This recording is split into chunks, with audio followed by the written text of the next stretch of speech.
سنو، تم جو اپنے زخموں کو چھپائے اس غم میں بیٹھے ہو کہ تمہارے دکھ درد کا ساتھی کوئی نہیں ہے، نہ کوئی تمہیں کبھی سمجھ سکا ہے، تنہا تھے تنہا ہو، اور یہ سوچ آج اتنا وقت گزر جانے کے بعد بھی اداس کر جاتی ہے۔ تمہارا گزرا برا وقت ابھی تک آ کے تمہارا دل دکھا جاتا ہے، لیکن تم یہ کیوں بھول جاتے ہو کہ تمہارا رب تو اس دنیا کی ہر ظاہری نہیں، پوشیدہ چیزوں سے بھی باخبر ہے۔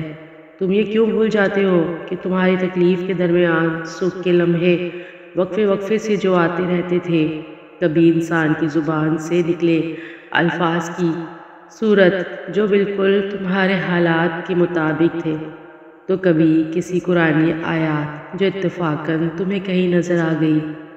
تمہارا رب ہر موقع پر تسلی اور راحت کا سامان تمہیں بھیجتا رہا ہے، اس نے تمہیں کبھی نہیں چھوڑا۔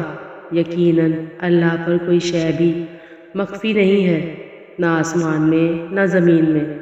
جب دل گھبرا رہا ہو، جب بے چینی چھا جائے، جب مایوسی اپنی لپیٹ میں لے لے، اور جب بلا وجہ اداسی جانے لگے، تو سمجھ جایا کرو رب کا بلاوا آ گیا ہے۔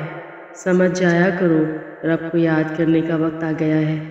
جان لیا کرو دل کو اطمینان بخشنے کی گھڑیاں آن پہنچی ہیں۔ تو اب سب چھوڑ کر اللہ سے بات کرنے، اس کو محسوس کرنے، اس کے وعدوں پر یقین کرنے، اور اس پر توکل کر کے اس کی مدد کا انتظار کرنے میں جو قرار رکھا ہے، اس نے کیسے جانتے اس سکون کو اگر کبھی یہ بے چینی نہ آتی۔ جان لو کہ اللہ کے ذکر سے ہی دل قرار پاتا ہے۔